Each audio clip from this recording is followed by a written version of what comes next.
Hey, alright. Drop Nation was good.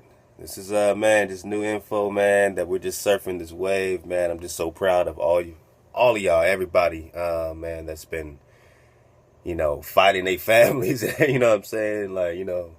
I mean, this drop has been incredible, man. This wave has been incredible, and it has separated a lot of people. You know what I mean? It makes you think you crazy when you telling people that, man, East is West and West is East, and what do you flip the map and the Biblioteca de Colombina Sevilla. You know, you saying all this stuff. So, Kings, man, the Tyrone Street, that brother got the drop. And this is just if you surfing this wave, man, you're just seeing this coming from all angles. I don't know what Tyrone Street talking about. You don't know what I'm talking about, but we do. But we're just dropping the drop, and it's all substantiating drop.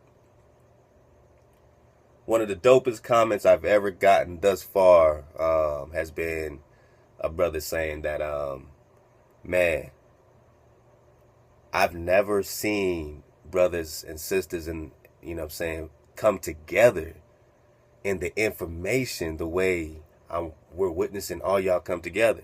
Hiram Martin, Lex Will, you know what I'm saying? Let Us Find the Truth, you know what I'm saying? Smooth Perspective, Hallway, CH, Winifred Holcomb, Smiles, everybody.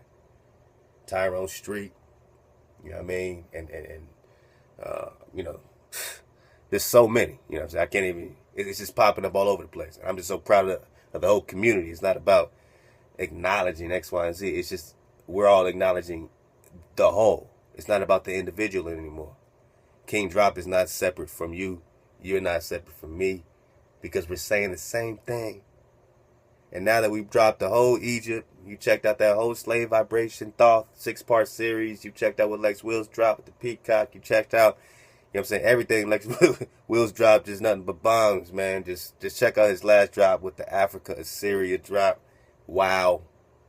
The F's. Wow.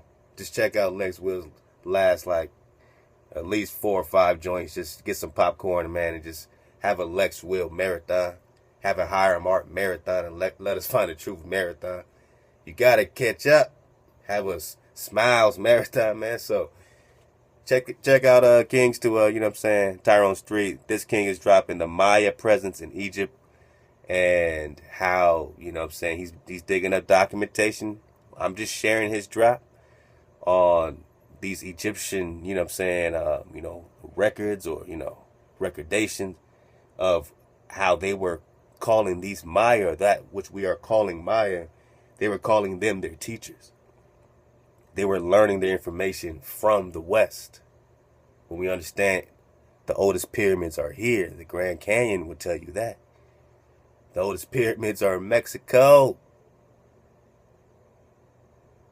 The largest pyramids on Earth, almost 3 times the size of the Pyramid of Giza, is in Mexico. So why are we so enamored by this pyramid across the ocean when we got a pyramid in America, 2 of them, that are larger and older than the ones in Kemet? So if the oldest joints are here, then this is the old world.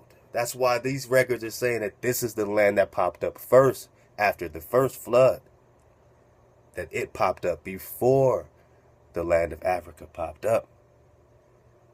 So everything got popping here, and the biblical stories and all that happened here. And you're going to see this drop in Egypt. He's going to take you to, you know what I'm saying, the temple, and you're going to see the Maya recordation in their temple. Wow. These were the teachers going over there teaching them high sciences from America. Negro science. Lego. Of Maya. Stephen, please. Well, this is a chapel or a temple of Maya. Now, the Maya was a title, not a name, of both men and women throughout dynastic times. This particular era is around the 18th dynasty, the time of the so-called King Horemheb.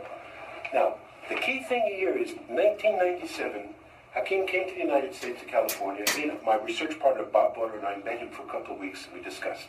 One of the things he discussed on a return trip to Egypt in September 1997 would be, he said, he would show us evidence of a Mayan temple in Egypt. Mayan as in culture. Exactly. And I said, this I never heard of. No, it's not in any text. No one has ever mentioned it. Okay, we came here. This was arranged differently then. A lot of this is new construction. It was not this way in 1997. First of all, I looked on the wall. Behind you see, that is Maya, but he looks typically Commissioned. Right. And I'm looking around, typically Commissioned. All looks. So Hakim would use the expression, well, you know, Stephen, when in Rome, do as the Romans do. He's living in Kemet. He's going to pass in Kemet, so he's betraying himself as a Commissioned. So I said, well, Papa, this is great, but I can't go with this in front of an academic audience. They'll laugh me off the stage. I want to look at this image again, man. Hold on right quick. Let me back it up. I want to pause it on this image. The expression, well, you know, Stephen, when in Rome, see, that is Maya, but he looks typically Commissioned.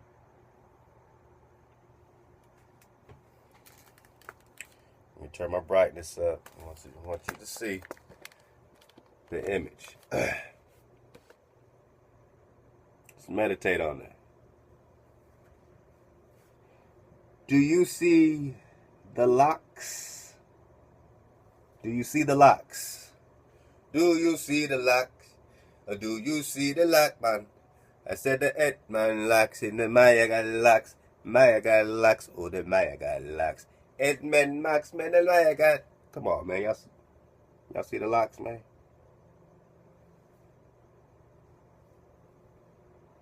Flip my camera, so anyway. Alright? That's not just some straight hair. Do you see the definition? See all this definition? Each lock has a definition. And this is a dark image. You see how they tried to lighten up the image? So that's why you say he looks Commission. He looks Commission. And then they got to explain why he might look Commission. Oh, well, when in Rome, do what Rome does.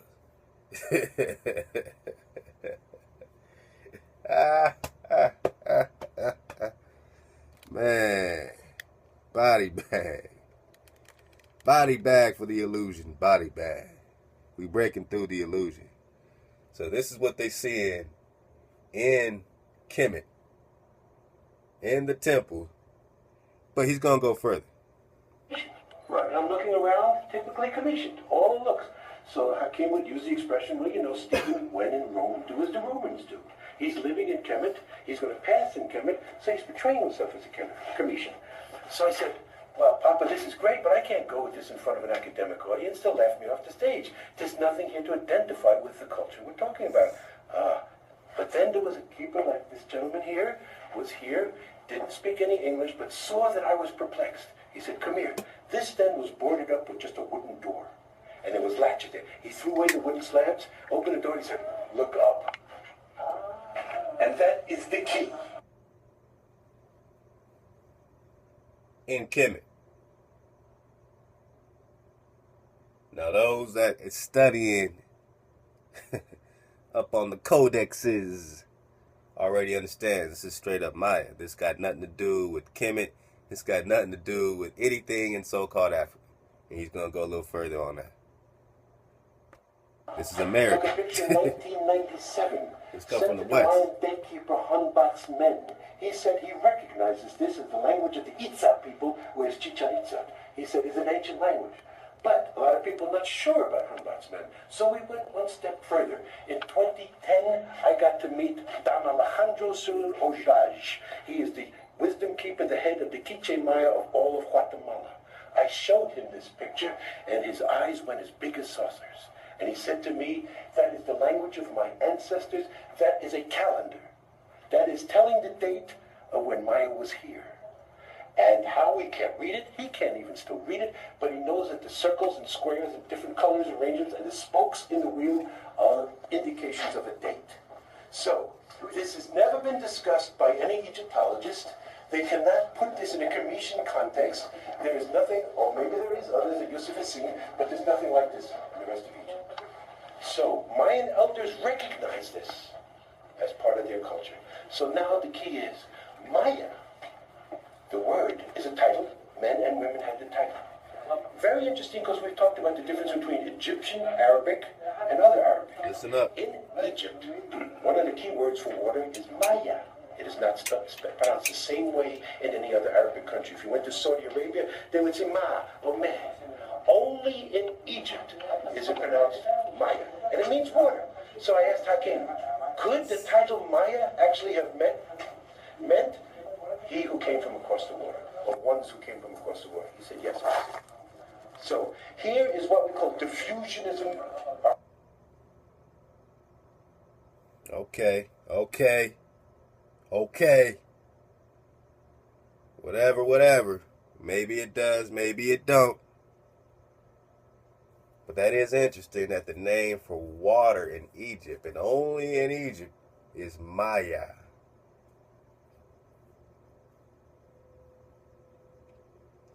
I was thinking about this the other day, Moshe.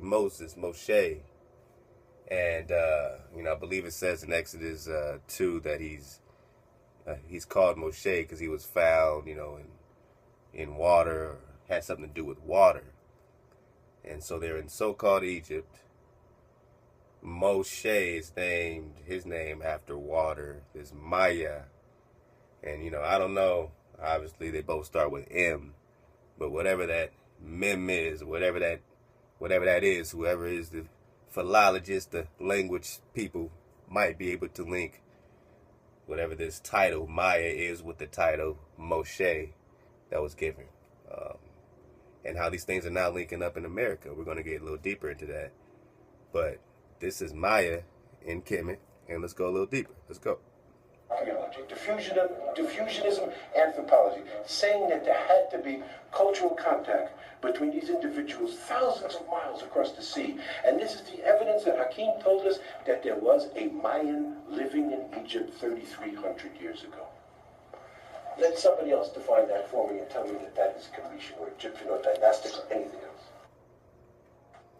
Alright, so this is real small, so let me get this. Piece to drop nation. What's popping? Alright, this is what it say. And y'all can pull this up. You got the link in front of you. You pull it up so you can read it. Alright, this particular joint says, like the Mayas, the Egyptians regarded the West as the region of darkness, the place where the souls of the dead return to the bosom of their ancestors in the realms of Amenti. There, King Osiris sat on the throne in the midst of the waters. There also it was that Thoth. I can't make this. I'm not trying to keep bringing you back to Thoth. Didn't I keep saying Thoth keep popping up to me? Thoth is messed. Didn't I say that? The whole Thoth series, I was done with Thoth. And now I got to keep getting Thoths. I got Thoths. I keep getting Thoths. What does it say? Let's back it up. Like the Mayas, alright? The Egyptians regarded the West as the region of darkness, the place where the souls of the dead returned to the bosom of their ancestors in the realms of Amenti, where the souls of the dead returned to the bosom of their ancestors in the realm of Amenti, the place where the souls of the dead returned to the bosom of their ancestors. So they knew that their ancestors are from the West. Body bag for the illusion. Body bag for the illusion. Are you getting that? Read it yourself and see if you're going to come to that. Like the Mayas, the Egyptians regarded the West as the region of darkness. Alright, so for them, it was darkness because this was Atlantis and Atlantis was sunk. So the Egyptians over there are Thoth and the Fallen Angel Justice League putting the slave vibration now on the indigenous Cometians, right? And they are now regarding the West as what? The region of darkness, because that's where they were just sunk. Atlantis was sunk, so that's darkness to them. You were freed. You were being subjugated on, right? So it's a rejoicing thing for you, but for them it's darkness. It's always flip-flop for, you know what I'm saying, that which is your enemy, you know, or opposing you, your opposition. The place where the souls of the dead return to the bosom of their ancestors in the west, in the realm of Amente, okay? There King Osiris sat on a throne in the midst of the waters. There also it was that Thoth, Ra, or the Eye of Ra, Tahuti, you know what I'm saying? Thoth, performed his office of scribe, all right? So you're picking up the emerald tablets. He performed his office of scribe. We read tablet 1 and 8 of the emerald tablets about the slave vibration, all right? Was then the worship of Cynocephalus, phallus, that phallus. I'm getting that phallus out of there. But you read it, you know, Cynocepal.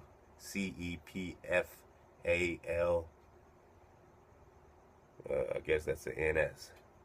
Cynocephalus, the worship of the Cynocephalus, his totem, brought to Egypt from the lands of the west. So you're talking about the phallus. Look it up. I guarantee you're going to get to a phallus. All right.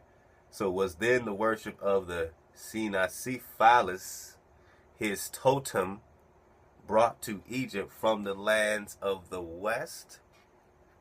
All right. So it was already in the west. All right. Now it's being brought there. All right. Now we see this phallus all over the place. Of the gods, says of the gods of men, Pythagoras borrowed his knowledge of numbers and their meanings from the Egyptians. So borrowed what? He stole his knowledge from the fallen angel Egyptians, right? Just because these Egyptians were the Atlanteans. The people were not Egyptians. The Egyptians are the Atlanteans. That's why Egypt does not equal Kemet. Everybody knows that. They separate that. That's the fallen angel Nephilim situation. That's the Thoth situation. These are entities, celestial entities, underneath the firmament. They are in the lower heaven, the lower world.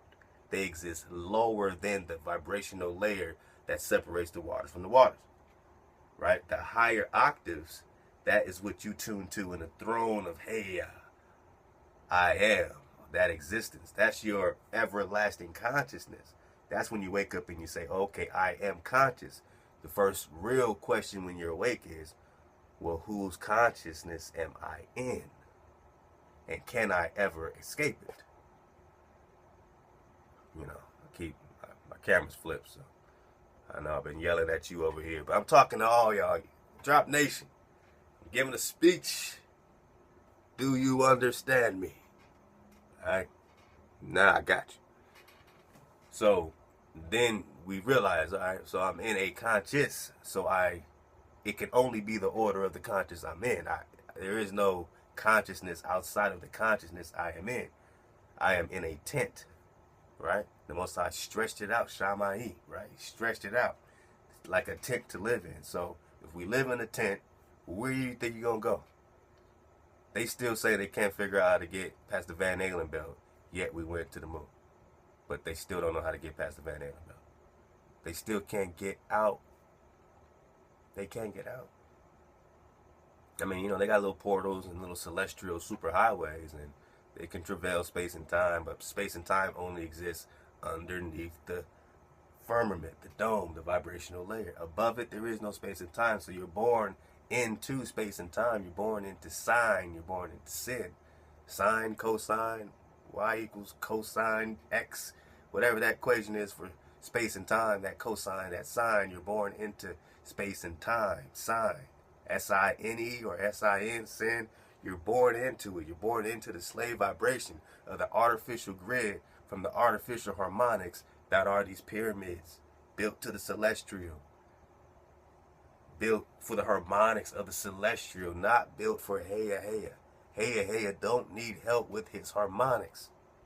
Heya Heya don't need help with his harmonics on his earth that he creates for you. He created an earth for you, and they come down doing their own thing. These scribes, this Thoth, right? This Tahuti. You know what I'm saying? These people that are, in the order of the dweller. This is just Lucifer, man, whatever you want to call it. This is just that order, right? But Lucifer, again, has to report to Ea. Just like in Job, he's walking to and fro. He has to come back and say, what's up, man? I've been walking to and fro, jamming people up, right? He always has to report back. He's in order. You're not in order. Lucifer's in order. He's whooping your ass until you get in order. And does he have order over you once you're in order? Or does he just have order over the chaos? Right? So this is just dropping it, man. This is Pythagoras borrowed his knowledge. Let's take it from the top. This is a powerful piece. Click on that link for Tyrone Street. You can get the documentation. You know what I'm saying? He always has the links up. Like the Mayas, the Egyptians regarded the West as the region of darkness, the place where the souls of the dead returned to the bosom of their ancestors in the realms of Amenti. There, King Osiris sat on the throne in the midst of the waters. There also it was that thought performed his office of scribe. Was then the worship of the Sinaphalis, his totem, brought to Egypt from the lands of the West, of the gods of men. Pythagoras borrowed his knowledge of numbers and their meanings from Egyptians. These received their science from the Mayas. Man, pull it up, man. I don't know what to tell y'all. I know this is small. Maybe you got some special zoom or something. Maybe go like that. Yeah. Maybe you can see a little better like this. Or not. I don't know. I don't know. That's a small font. It's a small font, man. I wish I could, I really want you to see it. Alright. I don't know what else.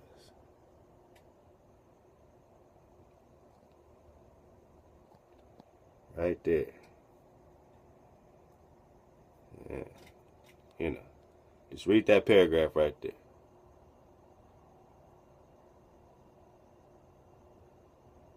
Okay, pause it, read it. Alright.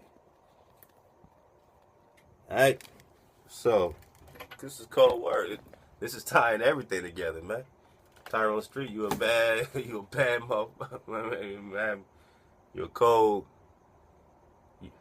turkey, man. I just want to tell you, man. Nah, man. Love to you, bro. It says, these received, so the Pythagoras borrowed his knowledge of numbers and their meanings from the Egyptians. The Egyptians, received their science from the Mayas, those civilized strangers, their ancestors, who in remote ages, coming from the east and from the west, had settled and brought civilization to the banks of the Nile. I'll say it again. These received their science from the Mayas. The Egyptians received their science from the Mayas. Those civilized strangers, their ancestors. Remember, we started here in America. Thoth says in Emerald Tablet number 8 that he set up the 18th dynasty as Tutmosis III with the 6th king of the 18th dynasty, and that's what was set up in Kemet. But all the dynasties before that were right here, man. All of them. Then they set up the 18th dynasty, the 6th king Tutmosis III. That's when you got it popping there. So he's saying that, look, man, these were our ancestors. These received their science from the Mayas. The Egyptians received their science from the Mayas. Those civilized strangers, their ancestors, who in remote ages, coming from the east and from the west, had settled and brought civilization to the banks of the Nile. Such being the case, it is but natural that we should find the same doctrine regarding cosmogony, and the meaning of numbers in Maya. Their mother country is the lands of the West. I'll read that last part again. Such being the case, it is but natural that we should find the same doctrine regarding cosmogony, which is all the celestial stuff, right? And the meaning of numbers, numbers in Maya, their mother country is the lands of the West, right? So when you got all the celestial stuff, this relationship right here he's bringing is after the hijack, right? So you got the hijack, the fallen angels, the celestial, worshiping all this stuff within the firmament, not worshiping that which has created these things, but worshiping these particular entities and principalities and all these forces and forces and forces. And the Most High said, I breathe directly into you. You are my direct energy transfer flow. You need no hijack. You need no other principalities and nothing. You need me. You need me. You have me. You are in the throne of me. Connect to me. Remember me. You have a covenant with me. You know what I'm saying? That's just as simple as it gets. It's direct with us. Other people had to go other ways. He never knew them. He gave you laws. They were lawless. What are you going to do with it? I can give it to you, but what? All right. Last minute here. This might be the last drop. We'll see.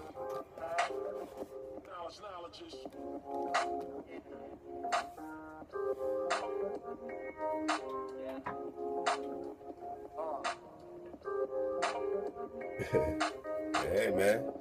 Hey, why not?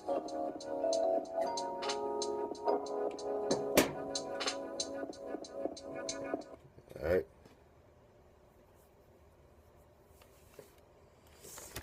What's that saying? So this is going to be a poster of 35 heads of Danzanti stone slabs in Monte Alban, Oaxaca, predominantly Negro. So this is, I believe, in Mexico, circa 500 BC. Or could be South America or Mexico, one of those.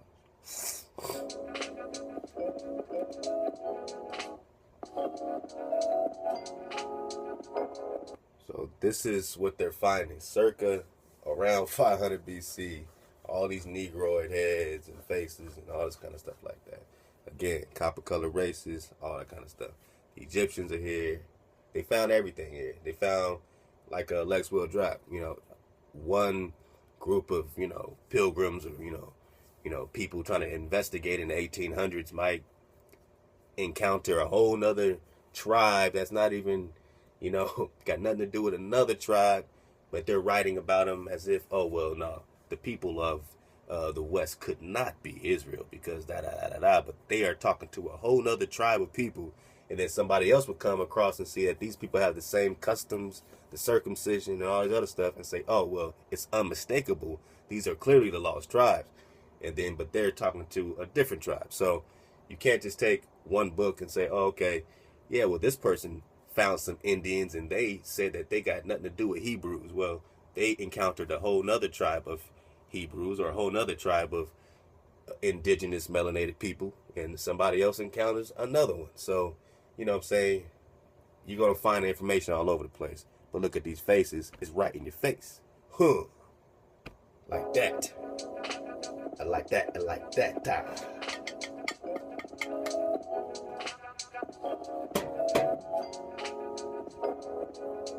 Alright. I want to get all this because this king, everything he puts out is important, man. Real talk. It says, this is very important. It says the Maya sages doubtless had reached similar conclusions since they called their country Maya. Whoa, Mayat. Don't they got Maya? Whoa. Hey, somebody just sent me that because that wasn't part of my program. And I don't know.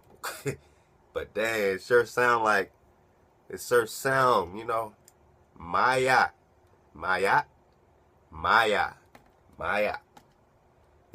Maya have anything to do with Maya? Is all I'm trying to say.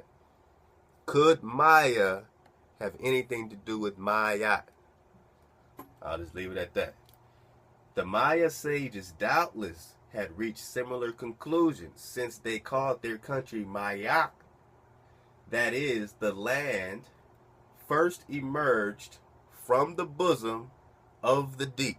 I told you, these records are showing, and there's many records are showing that America, after this first flood or whatever flood, popped up before the land of Africa popped up, so-called Africa. So that's why the civilizations was on and popping here already.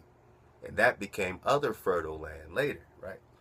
So it says the land first emerged from the bosom of the deep. The country of the shoot of the Egyptians, according to Herodotus,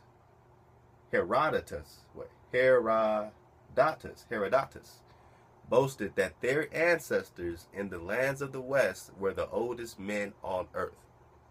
I'll say that last part again. The country of the shoot, whatever that shoot is italicized, and the Egyptians, according to Herodotus, boasted that their ancestors in the lands of the West were the oldest men on earth. All right, so the Egyptians, according to Herodotus. And you're going to see an image right here. It's like a painting.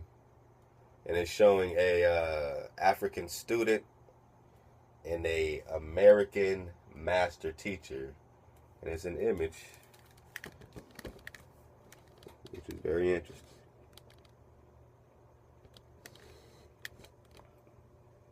African student, American master teacher. Is that melanated, right? Right? Two different, a little different tones, you know what I'm saying? One might be more red, copper color red. One might be more, blue, red, blue, purple type of, you know what I'm saying? So we have different shades and different, phenotypes, all that kind of stuff. So you got two melanated people, and he is teaching because this person comes from a land that predates this person. This person's pyramids predates this person's pyramid. You know what I'm saying? However, we understand it's a hijack. But even this needs to be understood, because we got our brothers leaning towards Africa as if that's the cradle of civilization, when these documentations coming out that know it's the other way around. This is the old world. This is the cradle of civilization. They just have us subconsciously going to another land. Because what happens when we subconsciously start to go or say we are from another land? What happens when you subconsciously give up your land? What happens when Kendrick Lamar does an excellent performance and at the very end you see a big picture of Africa with Compton in the middle? Now you have subconsciously completely been defeated. Because if they took your land away, they took your nation away. Because without your land, there's no nation. You don't have land in so-called Africa. You have land right here. You are related to this. Negro. No. Yes. No. Yes. Negro. Now, our people fell to Baal. They fell to the feathered serpent. They fell to that same slave vibration. That Tahuti stuff, he said he had 1,000 life cycles. So, he got them. And this is all that Luciferian, go after that light, right? Go after the light of Lucifer. It's all good. Get your enlightenment. But that enlightenment only goes so far. That enlightenment only connects you below the vibrational layer. And then Thoth says in Tablet 8, he has to run his ass off from the hounds of the barrier. Because if he gets too close to the barrier, he will be subjected to judgment. If these hounds catch him, they catch you for judgment. They keep you no more life cycles, no more going back and forth, Thoth, no more traveling space and time, Tahuti. No. You got to be held to judgment, the hounds of the barrier. So they got to go in circles, because the hounds of the barriers go in angles, right? So what shape is subject to the angles? It's the square. So they have to circle the square. They have to go in circular patterns to get out to, moving.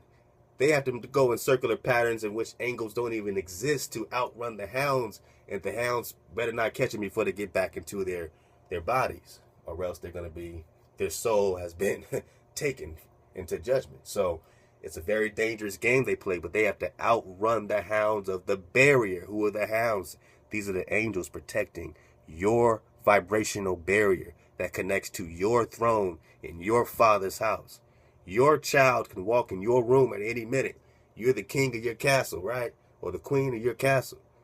So your child has access to the throne, just like you have access to Heya. They cut your access off. They cut your vibration. They told you you're from Africa and you've forfeited all of your land, your resources. They're fighting over gold mines they're just now finding in the Grand Canyon. It's FBI got all that stuff surrounded, man. You can't go nowhere near the Grand Canyon right now. Not in certain areas.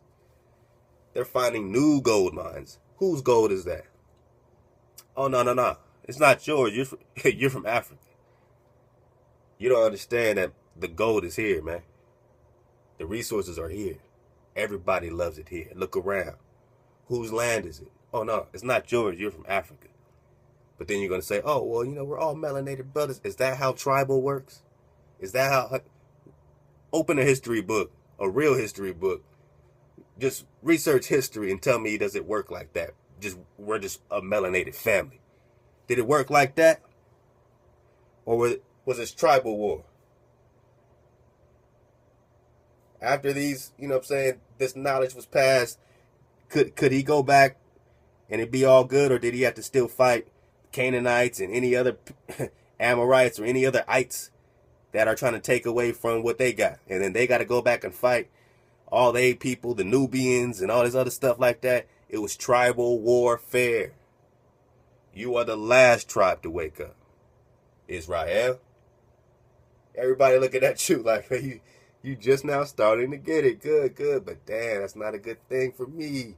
Because now all my skeletons will be revealed. Because you're going to know everything that we did to keep your eyes closed. So let me read this one more time. The Maya sages doubtless had reached similar conclusions since they called their country Maya. That is, the land first emerged from the bosom of the deep, the country of the Shu.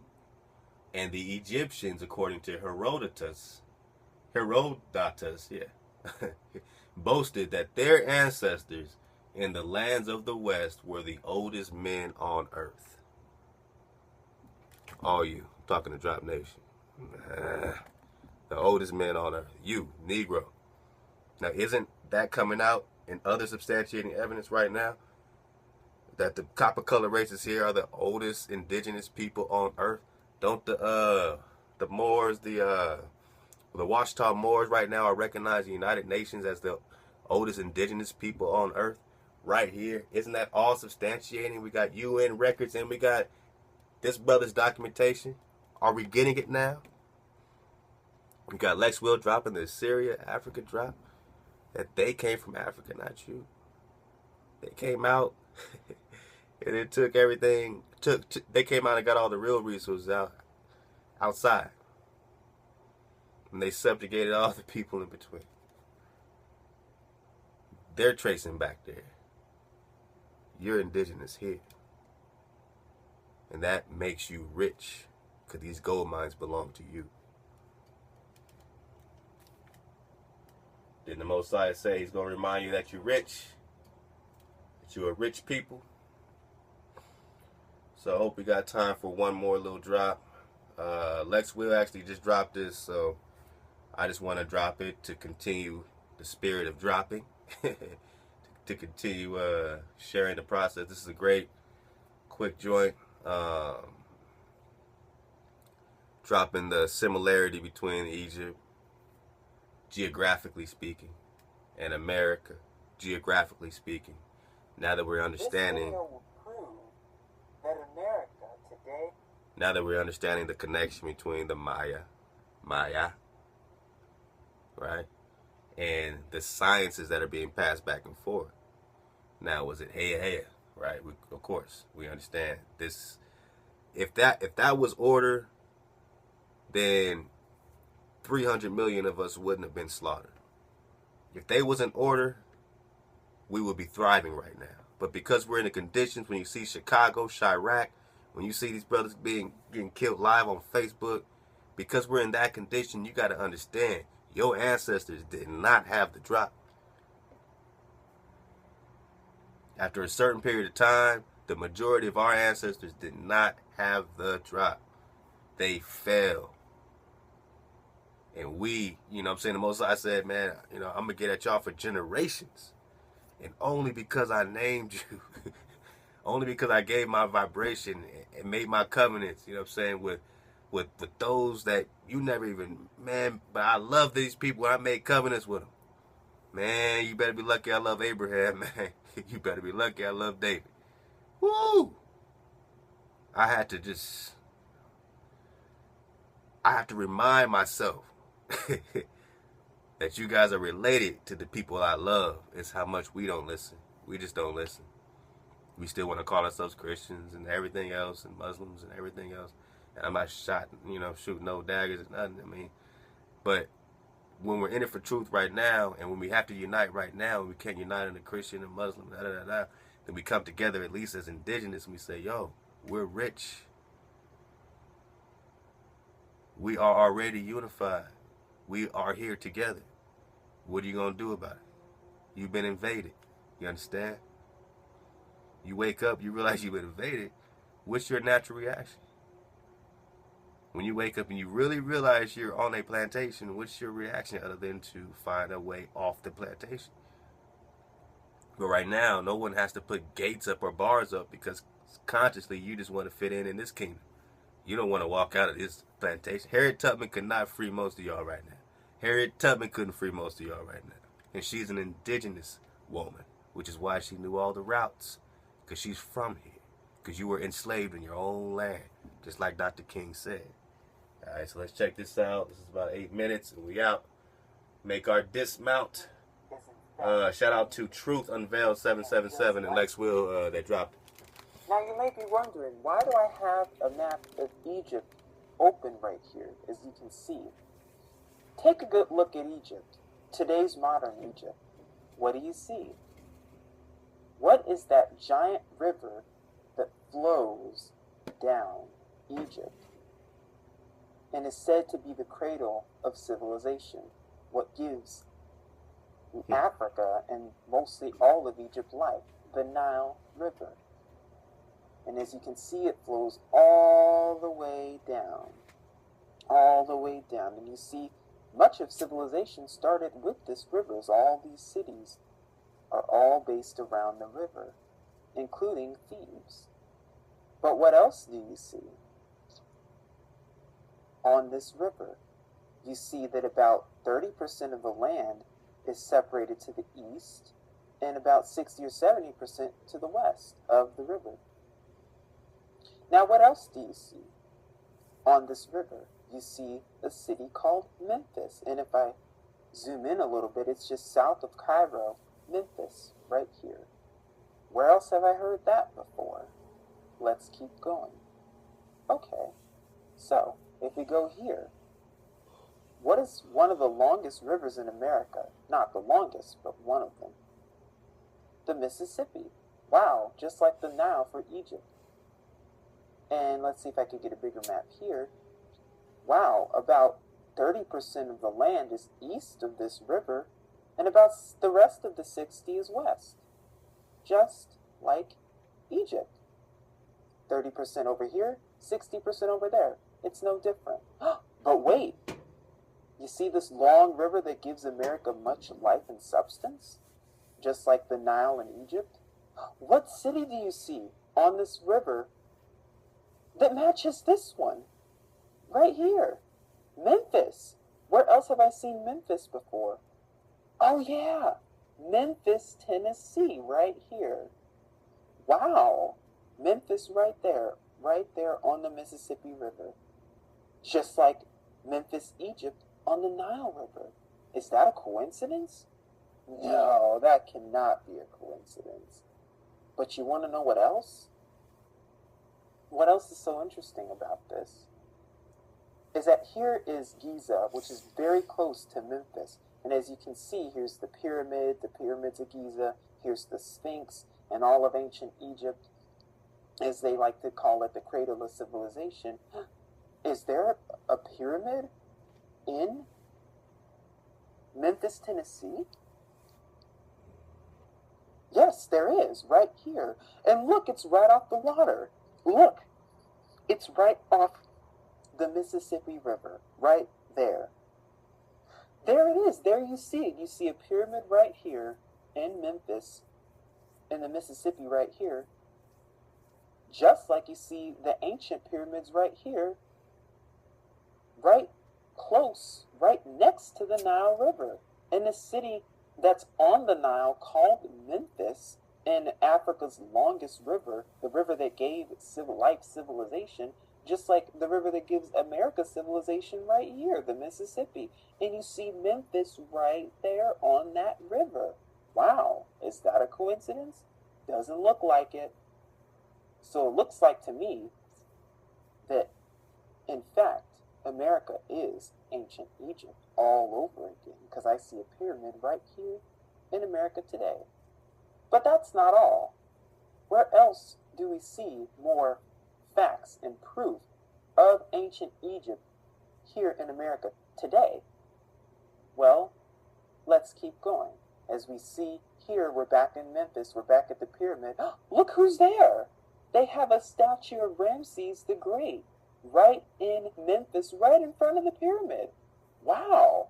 An ancient pharaoh that was probably worshipped as a god back then, right in front of the pyramid, in current day, modern day Memphis, Tennessee. Just like they have the Sphinx right in front of the pyramids of Giza, close to Memphis, Egypt. Wow, is that a coincidence either? It doesn't look like it, but let's keep going. According to this map, if we go a little bit south, we can find the Luxor, which is in about this area here of modern-day Egypt. It's still on the Nile. Now, why is that important? Because Luxor is, in fact, an ancient city in Egypt, in an ancient area. And as we see Heliopolis right here, what does that mean? The sun. It has to do with reference to the sun. Where else do we see a pyramid in today's Egypt, America, with the Luxor? I know. The Luxor Hotel in Las Vegas. This is a picture of the ancient city of Luxor, and look at what you see. You see a big phallic symbol, the obelisk, which is a phallic symbol, and it's embedded with sun worship and Nimrod worship and ancient god worshiping, and is in fact abominable with ancient statues and everything else. But where else do you see a pyramid and the Luxor? Here in Las Vegas. I see a pyramid right here in Las Vegas. And I see a Sphinx here in Las Vegas as well. Wow, is that a coincidence? Could this be telling me that America is in fact modern day Egypt? Yes, it is. Because I see a pyramid here in Las Vegas. I see pyramids all over the place. I see a pyramid here in Memphis that's on the Mississippi River, just like Memphis, Egypt on the Nile River. I see it here with the statue of Ramses the Great in Memphis, Tennessee, just like in Memphis, Egypt, they have the Sphinx in front of the pyramids right near the Nile. And as you can see here, or here, the Mississippi River, wow, and they have a Sphinx right here, and a pyramid right behind it. Wow, what does that piggyback off of? This. It's the same thing, and it's in Las Vegas. Wow, the city of sin. Is that interesting? It's also parallel in the piggyback ride of the city of lights, just like Paris. And by the way, the Eiffel Tower is not pretty when you know that it is in fact a phallic obelisk representing sun worship, just like Las Vegas, just like Memphis. Wow, and they both represent Egypt. Indeed. What are your thoughts? Nothing is a coincidence, especially when the Most High Yahuwah said that his children would be enslaved in Egypt again for 400 years. When did slavery start in today's Egypt and in what's known as America? The year 1619. So within the next 400 years, in the year 2019, which is in what? In 4 going on 3 years from now, slavery in America will be over with. The 400 years will be over with. And what happened to Egypt after their slavery? After the Hebrew Israelites, the true Israel, were enslaved?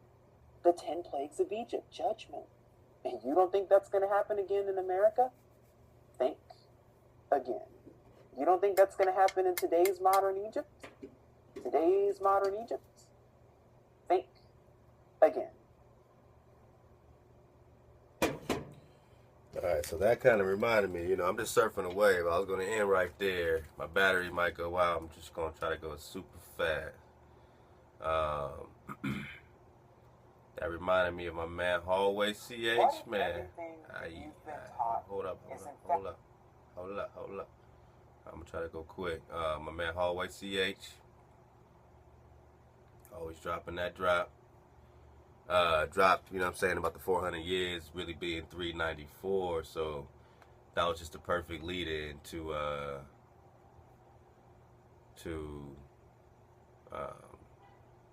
my man. I'm trying to find my man Hallway CH, so I can just go right into it. I don't even want to do too much talking now, y'all. Here it is. All right, man. King's been doing great work, man. Great work. So whenever you drop, bro, it's always power, man. So hopefully I got enough battery for this, or at least to get him as much out of it. But we're dropping on that 400 years. He said 1619 began the 400 years of captivity. His brother's gonna break it down real cold, man. King. Sorry for my voice. I'm kind of sick. This was kind of a random thingy, but I was watching, as usual, the kingdrop video. And after... Alright, let's get it right. So this is like... Sorry for my voice. I'm kind of sick. This was kind of a random thingy, but I was watching,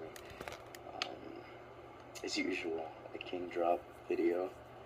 And after I got around I here, watch your videos and, scrolled down, more than that, man. and I saw this woman. She was asking about the 144,000, and then when I read that, when I saw that number, I was like, whoa! I've been doing some research in this book. I read all of it. I took notes. Can you see? Yeah, notes is like this whole notebook is full of notes on this.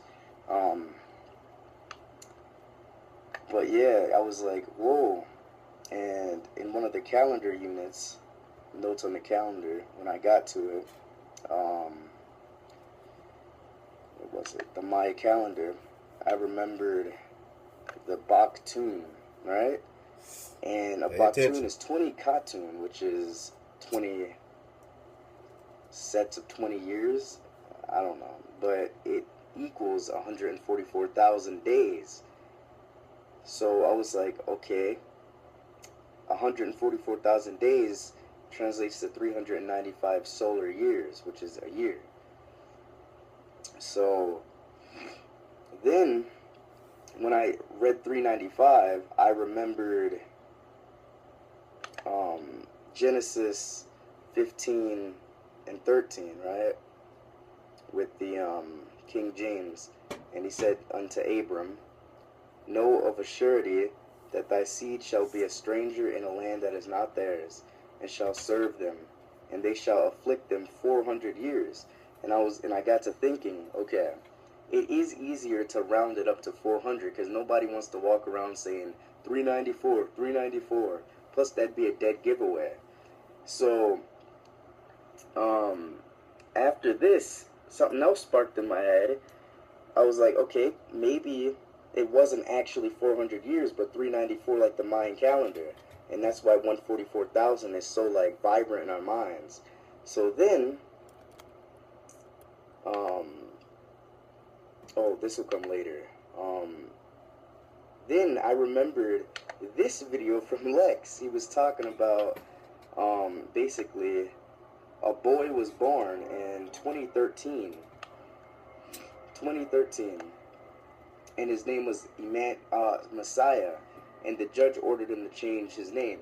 Now, there's plenty of people that name their children Messiah, but this case became public for some reason, and it was no coincidence, right? So then I went to slavery to see when it started, and I knew when it started or whatever, but the oldest day in this, the first 19 or so Africans, blah blah. We know we're not Africans. but in 1619, right? So 400 years from 1619, hold up, I got the calculator. Alright, standard calculator. I got the calculator because I'm not trying to screw up my math, right? This is a weird little setup. So we know that 1619 plus 400, where's the other zero? 100 equals 2019, right? And we know we're in 2016, as you can see in that calendar, right? I mean, on my little thingy. But if you subtract 6 from 2019, and this is just rounding the last point, 26 in the Baktun 394 year. If you subtract 6, then you have 2013, right? And it just goes to show, wow, that this is also no coincidence. The page messed up, but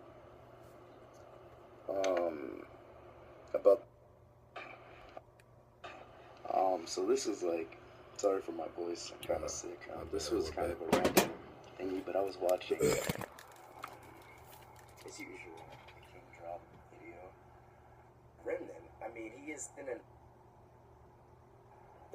it means the people who were .26, which would be 2013 was when we were free, and 144,000 equals 394, and that also brings me to, okay, just want to get that last part back.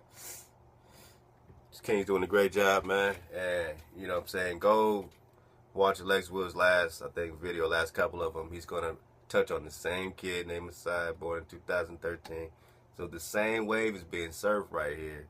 I know Lex is gonna laugh, man, right when he gets this, because he got corroborating straight up evidence in the Baktuns of the Mayan themselves, breaking down 394, not 400. The Europeans just rounded it up to 400. So we're like, oh, I guess we're gonna have the end of the world in 2019. Nah, your time was up in 2013. Your time was up in 2013. You're free to go. Exit their man-made cities and recover your wilderness and recover your freedom.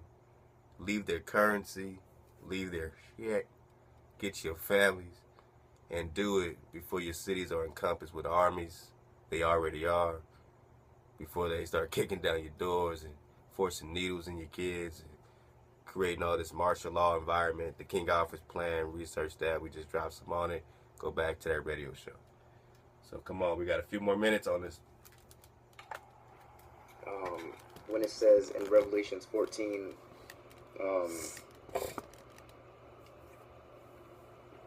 I'm not even going to click this, but then I looked, and there before me was the Lamb standing on Mount Zion, and with him 144,000 who had his name and his father's name written on their forehead. That doesn't mean people. That means those who were enslaved for the 144,000 days, which were the 400 years, or if rounded in the Mayan, 394.26. Which would be 2013 was when we were free. And from like the actual mental bondage, they don't have us in a mental bondage anymore. So it's kind of like a mass awakening or something. We are still, technically, we're only still here because we choose to be. We could go out there any moment now, but... Bang. That drop you just kicked, Young King, is the equivalent to every minute of every video I ever put out, any part of any radio segment I ever did. You just said it all. That's the entire drop. That's the entire Exodus. That's Harriet Tubman kicking you in your ass saying, get off the plantation. You have a wilderness you can build there. You're protected. Your gold has been protected. Everything's protected. How? I don't know. But what I do know is what I see and what we see coming and what we see in our water and what we know is in our water and what we see above in the skies. We know that. We know that's for real. So the stuff that we don't know, we just don't know. I don't know what's waiting, but I do know what's coming here, right? We know that shit for sure. We see the tanks rolling in. Let go. But yeah, this isn't an amount of people or a chosen few. It's mainly it means the people who were enslaved for this, like the remnant, not remnant, but I guess you could say remnant, because when they came over here and slaughtered all our people down to extinction, we are the remnant. Like everybody who's still alive today that happens to be Negro is a descendant of those who were slaughtered. So that is a... And we don't go around saying, oh, we are almost extinct, but we are almost extinct. And we are just kind of getting our numbers back into the, whatever, tens of thousands. But we used to be hundreds of millions. I mean, tens of millions. But we used to be hundreds of millions strong here. Hundreds of millions strong here. So for the fact that I got documentation, we got documentation from the 1800s of them saying, man, the Negro is almost extinct. But we're not taught that we're almost extinct. We're taught that we're African. And how can we be almost extinct if we're African? I was thinking again about Exodus 2 and when I was reading it. And go back and check out that, man, the Sefer, the Exodus. Shema. Shemot. And how when Pharaoh's daughter, found Moses, she had to get a Hebrew woman to nurse Moses. Now, if we're all just African, if we're all this melanated family, why did she specifically need a Hebrew mother to nurse the Hebrew boy? Why did she need a Hebrew mother to nurse the Hebrew boy as if he was another species, as if it was a polar bear? Or, you know what I'm saying? I mean, even black mothers nurse white babies, right? Didn't the black mammy have to nurse the white babies? So that's not weird, right? I mean, there's no reason why an Egyptian woman couldn't be able, a black woman can't nurse a black boy. What's the problem? Why did she have to go find a Hebrew mother to nurse him? What is so lively about the Hebrew mother? What energy are we talking about here? These are the questions that we ask when we wake up. This brother's kicking real drop, man. Everybody has potential. It's not like some people from your family are going to be saved. They need to listen, but if they don't, that doesn't mean they're not the remnant. I mean, he is thinning the herd to see who's true to, his true to heart to him. I don't think I worded that right, but we are the remnant, because if they took us down from 300 million down to 5 million, we are extinct. Dang. Almost. Then everybody who's still alive today is a remnant. And so you can watch this video. You guys have probably seen it already. And 2013 was actually when it ended, not 2019.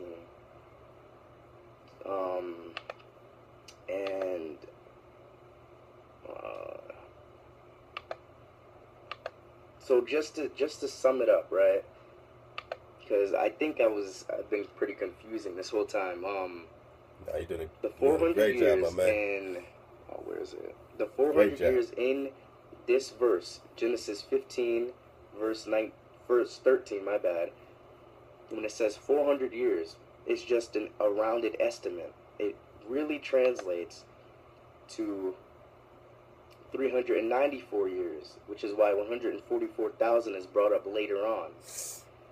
And that also is a Mayan unit, Baktun, from the Mayan. And we know we're Maya. We know that we're Mayan because Mayan were here. They had priests. The whole setup, you can watch some kingdrop videos on that. That the Mayan are the Negro. The Maya are the Negro people. And if their unit has this in it, then,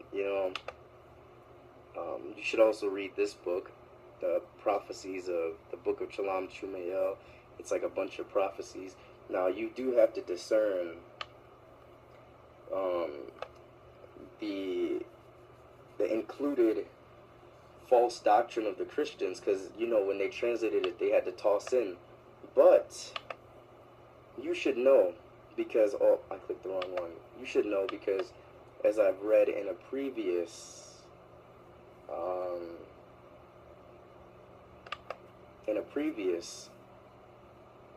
hold on, let me pause. Okay, in a previous video I made, we know that although they were mingling the text with their like false doctrine, still he who comes of our lineage will know it, one of us who are Maya men. So you should know it because if you are the lineage, you will understand it. And also, not only that, but in Prophecies of a New Religion, it says, although all this is, correct and not all incorrect, but intermingled, who will be the prophet? Who will be the priest who shall interpret truly the word of the book?